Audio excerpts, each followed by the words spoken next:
to really give a detailed explanation of why pretty much every major challenge we face in the Earth School was planned. I go into people's pre-birth planning sessions. We talk to their guides. We talk to their guardian angels. We talk to their loved ones who are back on the other side.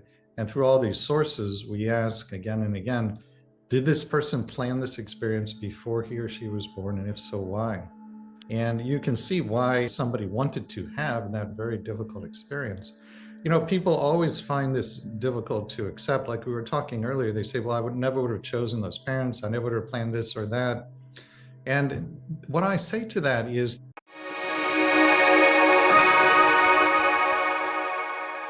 What if I told you that you could actually access your pre-birth planning session? Well, my guest today is Rob Schwartz, who is an expert in pre-birth hypnosis, helping you to uncover the plan that you came into this incarnation with. What I love about Rob is that he actually studied under someone who was directly connected to Michael Newton. If you know anything about spirituality, I hold Michael Newton in a place of reverence in the groundbreaking work that he did so long ago. He has since passed, but his spiritual books have been a cornerstone of my spiritual growth. So it's super cool to meet somebody who is one step away from that. So Rob, welcome. Thank you so much for joining us today. it's a pleasure, Lori. Thank you for inviting me. This is going to be such a fascinating conversation because I don't know that I was aware that somebody is actually working with people to help them uncover pre-birth planning. I, of course, am aware that lots of people have had past life regressions. I did that. Brian Weiss did a lot of work around that. And people will look at their life between lives. And there are all kinds of things that we can do to uncover areas of spirituality, to know ourselves better, to know our purpose, to figure out why we came here. But I really cannot think of anything more impactful than being able to access our pre-birth memory. And I think my audience feels the same because the two interviews I did with Christian Sundberg, who talks about his pre-birth memories, are in the top 15 most popular of 400 videos I've recorded. So why, Rob, do you think this resonates so much with people? I think there's a tremendous amount of suffering in the world. And lately, the suffering is increasing because of all the chaos politically, economically, and so forth. So people want to understand what's going on in my personal life. Why did I face those traumas that I had to go through? What was the purpose of that? What's the purpose and deeper meaning of all this chaos in the world today? People want to understand what the deeper meaning and purpose of suffering is. It's really that simple. Okay, that makes a lot of sense. Well, someone doesn't just stumble into this blindly. This is something that you probably felt very called to in some way. How in the world did you come across the modality that would get you to the point where you could actually help people uncover their pre-birth planning? Well, my first book about pre-birth planning, Your Soul's Plan, came out in 2007. And there are three books now, but immediately when the first book came out, I started getting emails from people all over the world who were saying the same thing. They were all saying, I would like you to tell me what my pre-birth plan is. And for a number of years, I wrote back and I said exactly the same thing to each person who said that. I said, I'm not a medium, I'm not a channel. I don't know what your pre-birth plan is. If you want to know that, work with one of the mediums in Your Soul's Plan. But then I learned about the work of Michael Newton, Yeah. and I realized this is a way for me to facilitate a process in which people can get answers directly. So I call it a between lives soul regression. Michael Newton called it a life between lives, but it's the same thing. In a between lives soul regression, you go to what is called your council of elders. These are the very wise, loving, highly evolved beings who oversee your personal evolution. So everybody has their own council. And once you get to the council, you can ask literally any question on any subject. And if it's for your highest good to know the answer, the council will answer. Most people ask, what did I plan for this lifetime? Why did I make those plans? How am I doing in terms of fulfilling my plans? And how can I better fulfill my plans? Another very powerful and healing thing you can do when you're with your council, if you want to, you can ask them to bring into the meeting any loved ones, either people or pets, who are back on the other side. So people have these very loving, heartwarming reunions with loved ones who have returned to spirit. And if there's any forgiveness work that has yet to be done, you can do that right then and there. It can be very deeply healing. The council is noted for their unconditional love and their complete non-judgment. So people will say things like, I could tell that my counsel knew literally everything about me, including all the bad things I've done in my life, but they loved me unconditionally and completely anyway. And this is not just an intellectual realization. People actually feel the unconditional love of their counsel. That's what our non-physical home is like.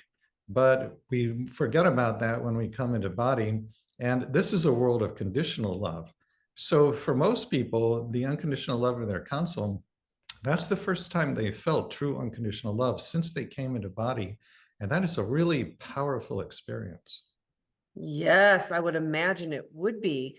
So, for people who are new to this type of conversation and they don't quite understand what we're talking about when we say council of elders, we're not talking about one single counselor who is holding court for every person and it's the same group. These are very individualized souls who act in a council position for us individually. And your soul council would be extremely different than my soul council. Is that correct from what you understand?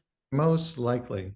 So the beings who are on anybody's council, as I understand it, are so highly evolved that it's really beyond human comprehension to grasp just how highly evolved they are. There's tremendous variability across people's councils in terms of who's on it, the number of beings who are on it. Jesus has shown up on a number of people's councils, but that's one of the few commonalities. For the most part, it's entirely different beings for each person. So are these beings, when we say that they're highly evolved, does it mean that they have had a million incarnations, a billion incarnations? Are they transcendent of experiences in other realms, not just here? How do you think they are measured, or how do you think they've gained this wisdom to be able to sit in a council? Do you have any idea? I will be honest with you, I have never researched that. The focus of my research is very earthly and very pragmatic. I'm trying to find out, why did somebody plan a big challenge before they were born? What does it mean to experience this in the Earth School? The council, my educated guess would be that most members of a council of elders have had many, many incarnations on Earth, and then went on to, for eons of time, as we would see it, to have many physical experiences on other planets and many non-physical experiences in non-physical realms or dimensions. So when we talk about them being so highly evolved, we're essentially referring to vibration or frequency. Their vibration is so high that it's just beyond the scope of human comparison. Okay, that makes a lot of sense as well. I also would envision that they probably held different roles for us throughout different lifetimes. So, for example, they may have been a guide for us. I suppose it could be angels, it could be all types of different light beings that sit on these councils. Is there any, other than the unconditional love that they are showing in the non-judgment, is there anything else that's really notable to understand about these councils? Well, they're very much concerned with helping people learn the lessons that people plan to learn when they chose to incarnate. So when we ask, why did this person, why were they in an accident? Why didn't this disease or illness develop? What was the meaning of their divorce or their romantic breakup, whatever the life challenge might be, they're going right for the underlying lessons. There are a lot of underlying lessons, and we could spend hours talking about that. But just to give you a flavor for it, um, something I discovered in the research for my 3 books, when I went into people's pre-birth planning sessions, which I was able to do by working with the mediums and channels on my team, I was able to hear the conversations people had in their pre-birth planning when they set up their biggest challenges. And over a period of time, something jumped out at me, which was a lot of the conversation when big challenges were being planned revolved around a desire to cultivate and express while embody certain qualities that are very important to the soul. I gave these qualities the name divine virtues, and over a period of time put together a list of the ones that came up the most often. We actually do this a divine virtues exercise in one of my online workshops. So I think there are now 28 virtues on the list. It's things like self-love, unconditional love, compassion, kindness, gentleness, and so forth. The average person is working on 2 or 3 in a lifetime. Occasionally, somebody's working on 4 or 5. Nobody, as far as I know, is working on more than 5. That would be too much for anyone to take on. So when you go to your counsel, if you are interested in knowing which virtues underlie your life planning, they will tell you that, and they'll say, well, you know, this nuclear family that you chose to incarnate into that treated you with such a lack of compassion, the reason you chose them and they chose you is that your pre-birth intention was to deepen in the divine virtue of compassion. Now, you might ask, why, if somebody wants to deepen in compassion, why would they choose a family that lacks compassion? This is what I call a learning through opposites life plan. And this is what most people on earth are doing. In a learning through opposites life plan, you choose to experience the exact opposite of what you want to eventually experience.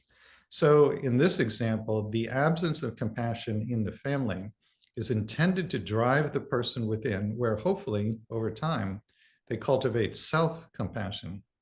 And then the second half of the pre-birth plan is to take the compassion they now have for themselves and turn it outward in service to others. That's the gist of a learning through opposites life plan. And that's the kind of thing that counsel will talk about. Oh my goodness. I think you have just probably blown a lot of people's minds who are watching this right now. And people are having aha moments and they're starting to get it.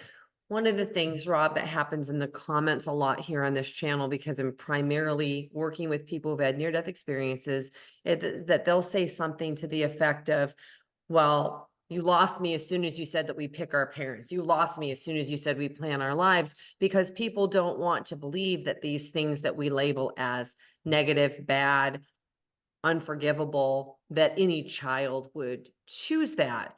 But over and over and over again, people with near-death experiences, people like you who have spent a lot of time talking to people, researching, trying to understand the bigger picture, they say the same thing. And so I love that one of the things that you've uncovered is that one of the biggest things that people choose is a life of opposites, lessons to learn.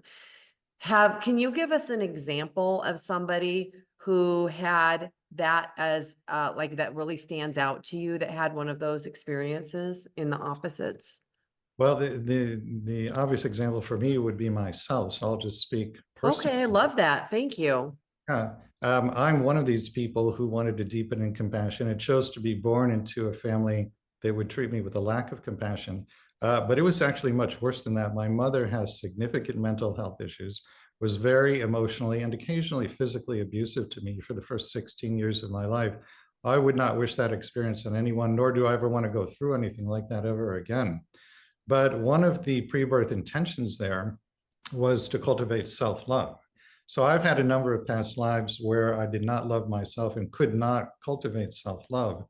And in this plan, again, the intention was that the absence of love in the external environment would provide both the opportunity and the motivation to go within, cultivate self-love, and then later in life, take that love and turn it outward in service to others. And, you know, speaking to this idea that this reaction that many people have that, well, I would never have chosen the parents I had. I had a spiritually transformative experience about 2 years ago in which most of my consciousness went home back to the other side. And a lot of things happened while I was there, one of which was my mother's soul appeared in front of me. And when this happened, there was nothing but the most profound, intense, mutual, unconditional love between her soul and me. I felt it intensely concentrated in my heart chakra. I've never felt anything like that before. And I just kept saying to her, and it was just a spontaneous thing. I kept saying to her soul, I love you, I love you, I love you. And I didn't hear words in response, but I could feel the love coming back. It was reciprocated. And this confirmed for me experientially something I've known intellectually for a long time, which is regardless of the roles we script for each other when we're here in body, when we're home on the other side, everybody just loves everybody. Would you, well, first of all, Rob, thank you. I know that was a super vulnerable thing to share. I really appreciate that because again, in service to others, this is definitely going to reach a lot of people and help a lot of people who are in a similar situation. So thank you. Sorry that you had to go through that. And I feel so happy for you. Like, it makes me want to cry when you were telling the story about your mother, because I have been blessed to have a mother that I know loves me. But I love that you had an experience where you got to feel that probably on a level that even I've never experienced it with my mother, and the gratitude that you have for that and sharing that. And I think it's an amazing reminder that no matter what somebody is on this earth, on the other side, we are not experiencing love. We are all a state of love.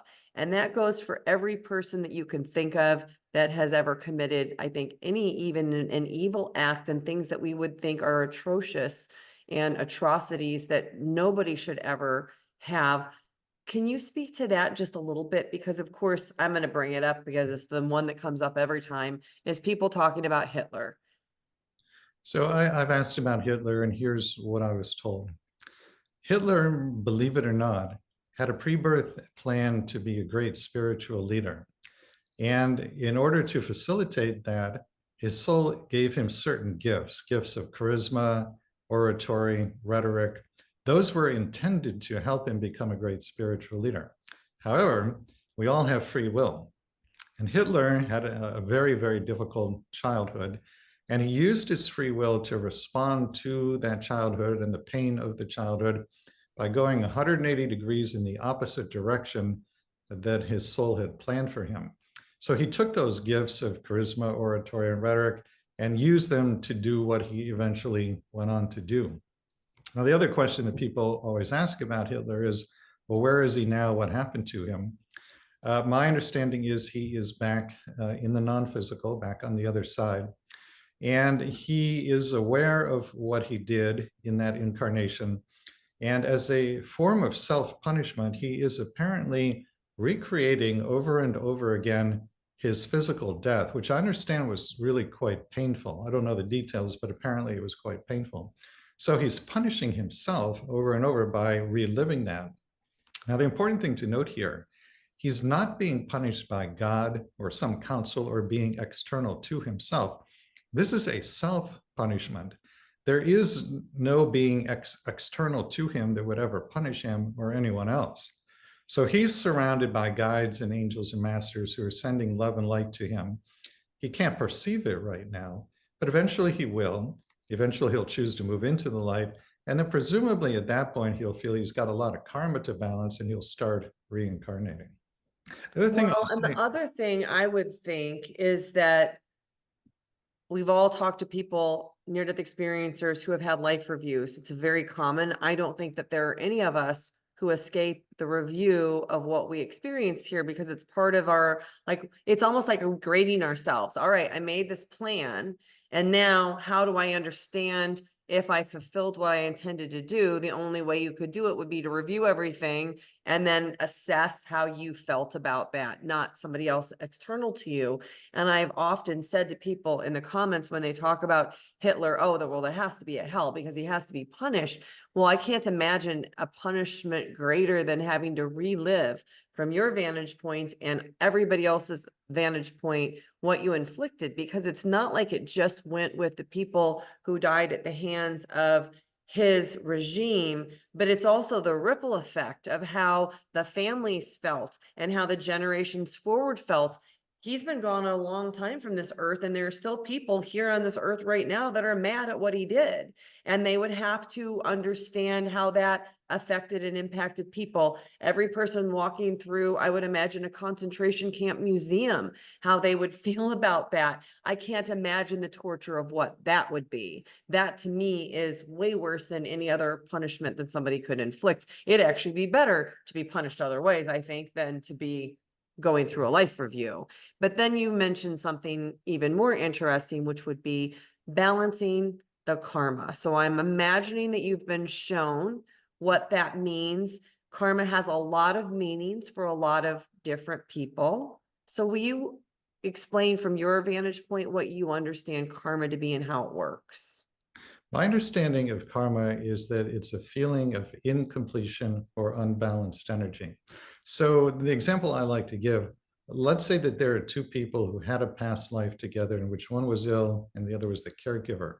When they transition back into spirit and have their life review, they'll see the caregiving relationship portrayed in the review. At that point, they may feel complete with it, in which case they go on to something new, or maybe they feel incomplete with it for any number of reasons. If they feel incomplete with that experience, the feeling of incompletion is the karma. So let's say they feel that way. How do they balance it? Well, most likely they're going to plan to trade places. The one who was ill will plan to be a caregiver. The one who is the caregiver will plan to have some kind of illness. It's just a desire to complete an experience and know it from all sides. Another thing I want to mention here, balancing karma and releasing karma are not the same thing. Balancing karma is what I just described. You have a new experience that offsets a previous experience. Releasing karma means you heal the underlying tendency that created the experience in the first place. So in other words, if all you do is balance karma without also releasing it, you'll just end up recreating the same karma over and over again. Yeah, that makes a lot of sense. So, Rob, do you think that we could actually do work on ourselves while we're here that would release karma so that we did not have to have an experience of rebalancing where we go to the other side and plan a life? So, for example, for your mother, I'm going to use her since you brought her up. So, she had this experience where she was abusive, had mental illness.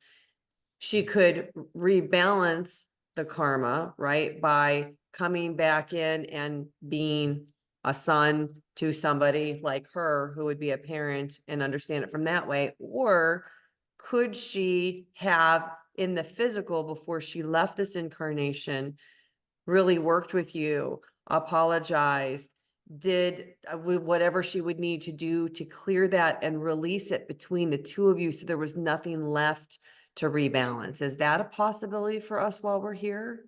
That is very possible. Now, in the specific case of my mother, that won't happen because she suppressed the memories of what she did. So she doesn't have any conscious way of working with me to balance that karma. Um, I'll tell you how I addressed it with her because my feeling is I don't want her to see what happened in the life review and decide, okay, I need to experience abuse now.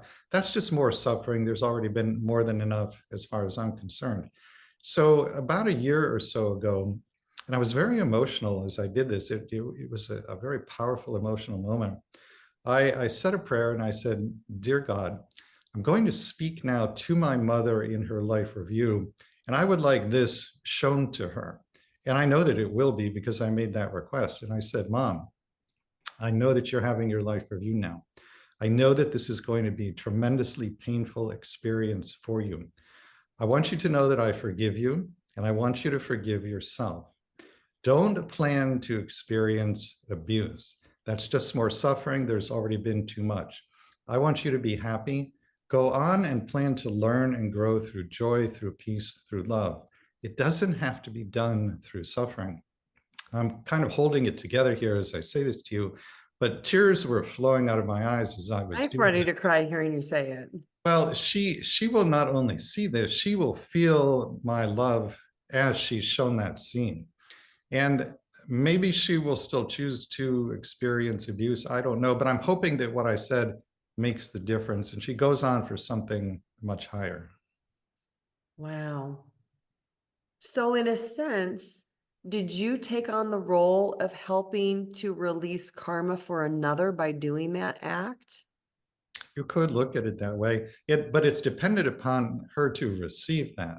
I can't Sure. do it for her. She has to receive And what, again, this is because she has the free will, right? right? And so we will also explain that. I think that this is a misunderstood concept, and I think people are very confused because there's a lot of different ideas around it. But we will explain from your vantage point what you understand free will to be and how that works.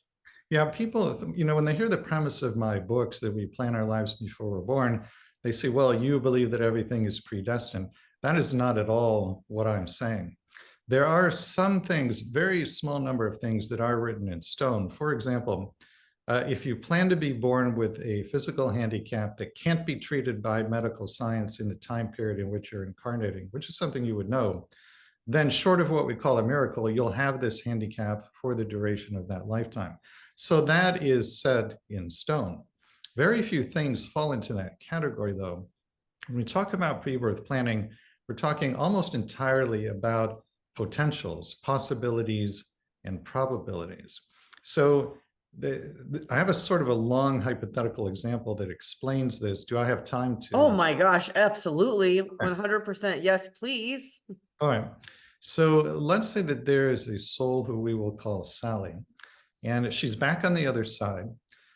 She's had life reviews after a number of incarnations, and she sees that there's this pattern in which she makes certain plans before coming into body, but then when she gets here, she defers to the wishes of others. She lets other people tell her how to live her life. So, based upon those life reviews, in this upcoming incarnation, her main intention is to learn to live whatever way she feels is the best way to live, reclaim her power, so to speak. So that's her pre-birth intention. There's another soul in her soul group, we'll just call him George, and he's had a number of past lives in which the opposite happened. He dominated others, he used power inappropriately over others, he told other people how to live their lives. Well, he sees that in his life reviews and he decides, I'm going to take that tendency energetically back into body, not for the purpose of expressing it, but for the purpose of healing it. Just as Sally is taking her tendency back into body in order to heal it. Now, because Sally and George are in the same soul group, they know about each other's plans. So Sally goes to George before either has incarnated and she says, hey, George, I'm taking back into body the tendency to defer to the wishes of others to heal it. I see you're taking back into body the opposite tendency, the tendency to dominate others, also to heal it. Why don't we make a pre-birth agreement that we'll marry, say at around the age of 30? And although we know this will probably be a turbulent marriage, our hope is that I'll learn to stand up for myself and you'll learn to respect the wishes of others. And George says, this is a great idea, let's do it. So that's their plan. Now, when Sally is in body, and let's say she's 26 years old, she gets a job with an employer who's treating her with a profound lack of kindness and respect, just running roughshod over her. Let's say she marshals her internal resources and she takes a stand. She says to her boss, stop. You may not treat me this way.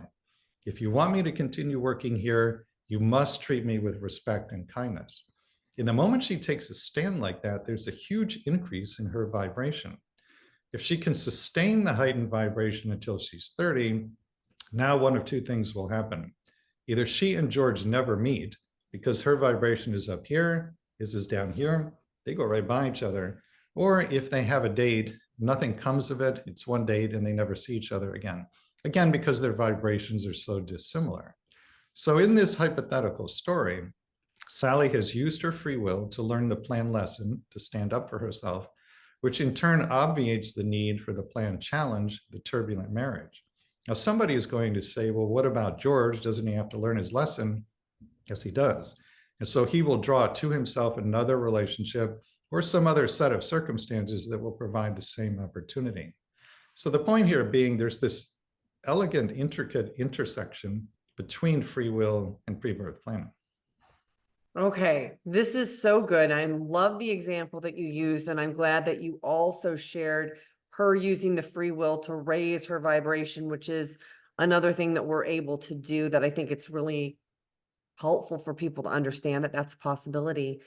Let's go back to that same example.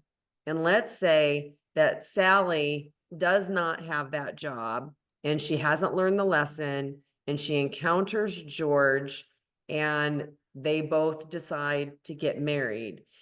To me, one of the things that I think is interesting in relationships and how we take them on is that I do believe sometimes we have, I mean, I agree the free will is always there, but I think that there are some times when the lessons that we decide to have with engaging with another soul is so big and so integral to the lifetime that you don't have to look for that soul to find you. If you were in one location in 1 square mile your entire life, that soul would show up because it was such an important part of the lesson.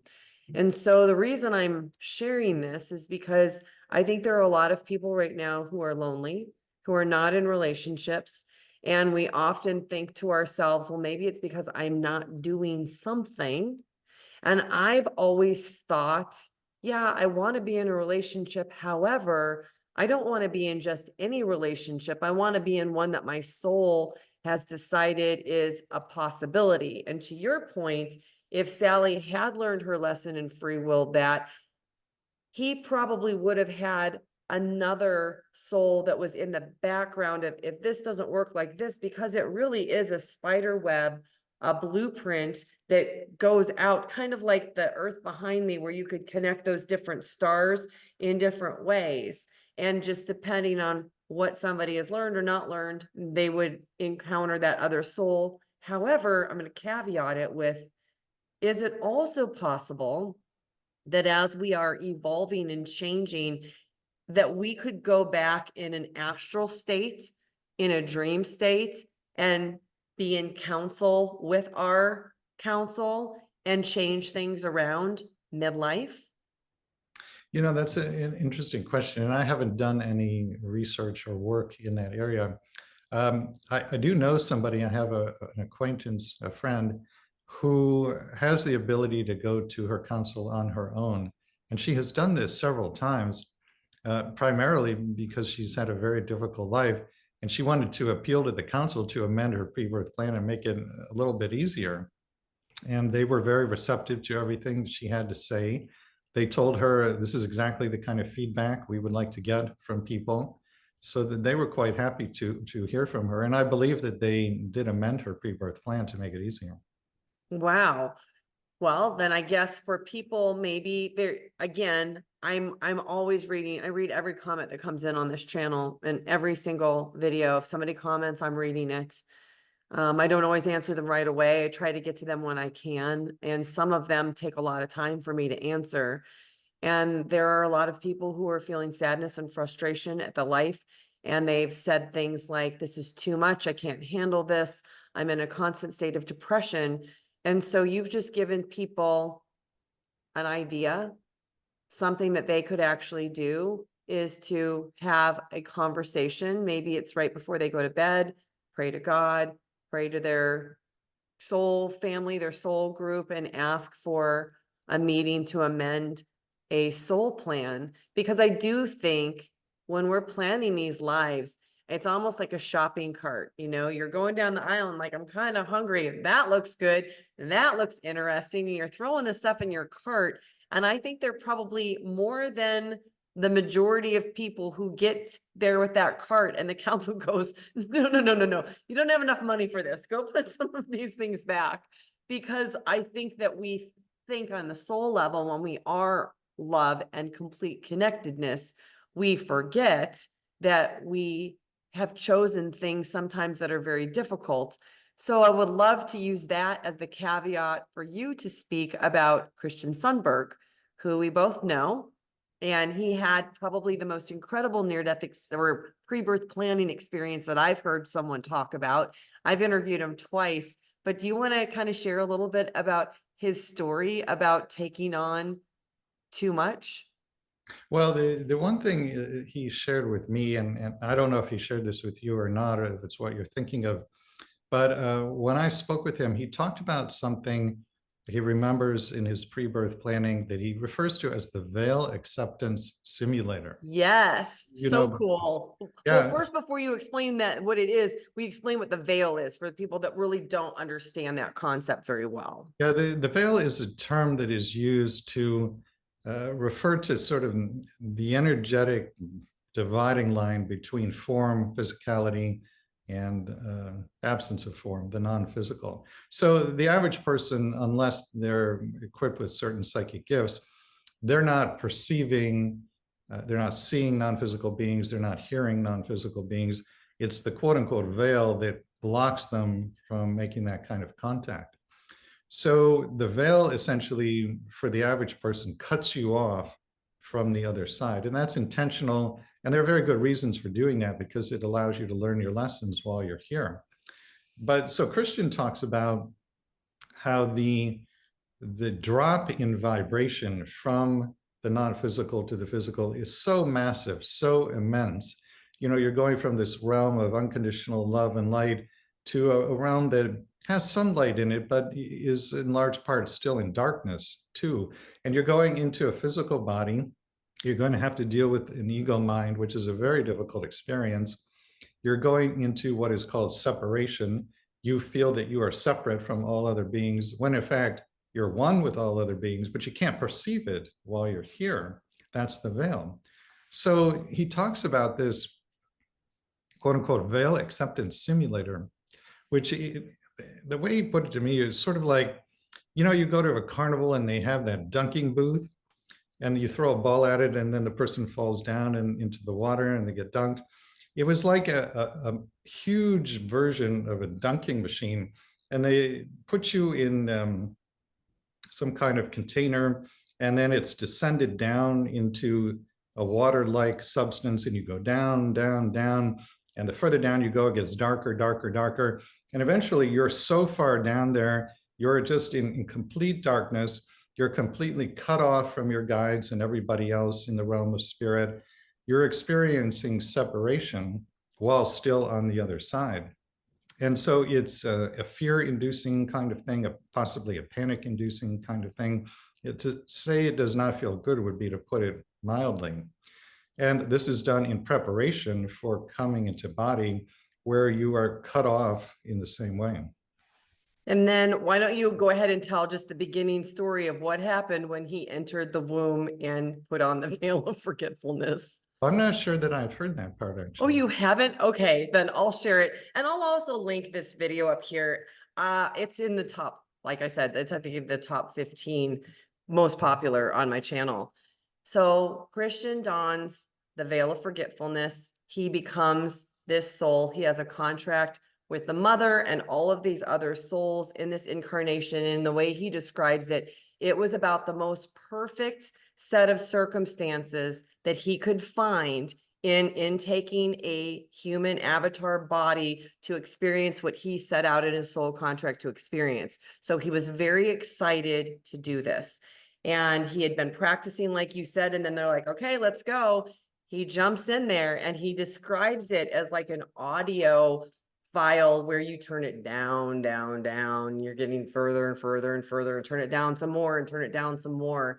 And it got to the point where it was so scary that he couldn't handle it anymore. And he fought and he fought and he fought until he was able to get himself out, which caused a miscarriage of the baby that he was incarnating for the mother. He immediately went into his life review and saw that he had heaped on levels of difficulty onto his mother's life and several others that he had contracted who are not going to be able to have an experience with him to have whatever they were trying to fulfill in their own soul's contract. And he was very, very disappointed with himself. And that's just the beginning of his, what he remembers about his story, which is just so impactful. And what I love about that, though, is I think it also speaks to, you know, the idea that we lose something like in a miscarriage and we don't understand why. And I think that there are a lot of things that happen to us in this human experience that from the human vantage point, we're never going to understand why until we're on the other side and we have that full knowledge and remembrance of what we planned. Well, that's what I've tried to do as best I can in my three books, is to really give a detailed explanation of why pretty much every major challenge we face in the Earth School was planned. And so in case study format, I go into people's pre-birth planning sessions, we talk to their guides, we talk to their guardian angels, we talk to their loved ones who are back on the other side. And through all these sources, we ask again and again, did this person plan this experience before he or she was born? And if so, why? And then in the books, I just present all the information that came through. So in one of those three books, probably just about any major challenge that someone has faced is discussed. And you can see why in an actual case study, somebody wanted to have that very difficult experience. You know, people always find this difficult to accept. Like we were talking earlier, they say, well, I would never would have chosen those parents. I never would have planned this or that. And what I say to that is that your perspective when you're on the other side planning your life is very different than it is here. From that vantage point, you know that a lifetime is very brief. You know that nobody is permanently harmed by anything that happens here. And you know that the wisdom, the learning, the healing that come out of it will be part of you literally for all eternity. When we're in body, we don't usually know those three things. But the combination of those three really explains why we plan big challenges. I am so glad that you just shared that. And I'm going to add on to that with one of the things that Christian talks about that I think caught my attention so much, and probably a lot of others who have heard his story, is that he is just like a soul in the cosmos, just wandering around, and he encounters a being who had the most magnificent aspects of what they had learned and had integrated, that he was like, whoa, how did you become that? How did you get to be that? And the being laughed and said, well, I had a physical incarnation on Earth. And he was like, what's Earth? And he's like, go talk to your guides. So I love the humor of that. It's like, as souls, we are not necessarily all knowing in that dimension when we're wandering around, but it should give also everybody comfort in listening that you didn't pick an easy place to learn. You picked one of the most difficult places to come, because you have to forget that you're complete love, and you have to forget that you are a part of everything else and you are separate in order to come here. And so I like to say that we are the daredevil souls. And I don't think all souls choose to come and have an incarnation here. But to your point, Rob, on the aspect of a soul's existence and what eternity is, this is a blip, and the time we spend doing this is insignificant. I think it would be as insignificant as me asking you, hey, tell me about a 1 weekend vacation you took during your life. And you're like, oh, I got to think about this. Like, it's a lot to think about.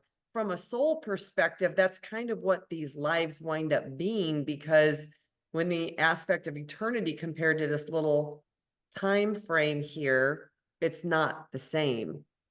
Yeah, I agree with everything that you just said. And not only do you have to forget that you are love when you come in the body, you forget that everybody else is love too. So if Yeah. we were back on the other side right now, it would be perfectly obvious to us that literally everybody is purity, innocence, and goodness. But when Mhm. you come in a body and you've got an ego, the ego paints over the surface of innocence, purity, and goodness. And it tells you this person is bad, this person is disrespectful, that person is dangerous. This is just ego taking a paintbrush and painting a false image over innocence, purity, and goodness. Yeah, I totally agree with that. Thank you for that. Excellent points. Well, why don't you tell us a little bit about these three books? You've been doing this for a long time. I mean, almost 20 years. I would imagine when that first book came out in '07, I love that you got lots of emails with people asking you questions. This was not mainstream back then. This was definitely considered out there, and probably a difficult pill for a lot of people to swallow, to believe. So why don't you speak to that a little bit too? Well, it wasn't mainstream back then, and I'm not sure I would say it's mainstream now, but it's getting there. It's definitely Getting there. moving into the mainstream. So the first book in the series is Your Soul's Plan. That came out in 2007. That book introduces the concept of pre-birth planning, and it talks about the pre-birth planning of challenges that are relatively easy to accept that somebody would plan, like physical illness. I'm blanking on my own book. Drug addiction, alcoholism, blindness, deafness, accidents. These are things that people can wrap their mind around, and they can say, okay, I can see how people have grown through those experiences. Maybe there is something to this pre-birth planning thing. In the second book in the series, Your Soul's Gift, I go into much more sensitive and difficult subjects. So, for example, there's a chapter about the pre-birth planning of suicide. That book also covers miscarriage and abortion, poverty, mental illness, sexuality, rape, incest. So some much more challenging and sensitive subject matter. The third book, Your Soul's Love, that stands alone in that it's specifically about the pre-birth planning of challenges in romantic relationships. So there's a chapter about infidelity. There's a chapter about being single for most of a lifetime. There's a chapter about impotence. There's one about celibate relationships. There's another one called interdimensional parenting, in which one parent has died and transitioned back to the other side, but is helping the other parent who's still in the body to raise the child. That's why it's called interdimensional parenting.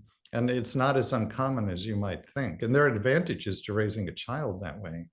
So it's all about challenges in a romantic relationship. Wow. Oh my gosh, what a wealth of knowledge that is. I'll put these in the show notes and the links for the book so people can find them. But I would imagine that there are people out there watching, Rob, who want to connect with you personally and learn more about what you're doing to help people. So how can people do that? Go to the website, which is yoursoulsplan.com. Go to the contact form if you'd like to send me a message. Sign up for the newsletter on the homepage while you're there.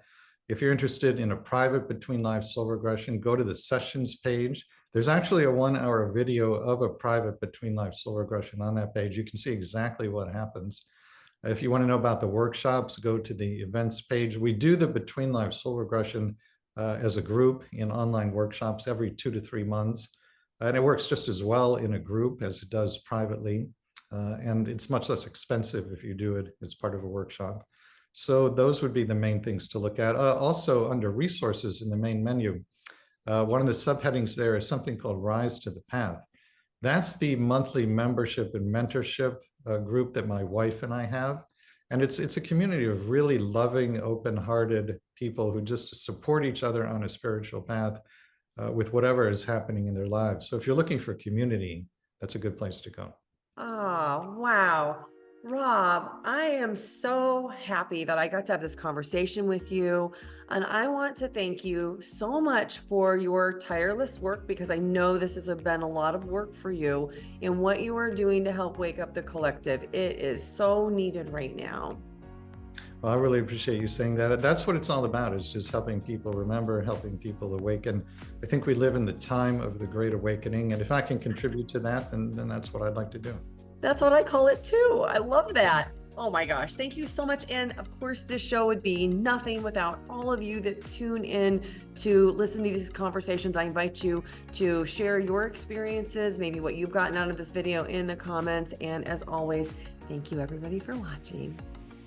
Next up, check out this playlist of other NDE interviews. Please like and subscribe. It really helps this channel to grow so I can bring you more content. Thank you for watching. I'm so glad you're here.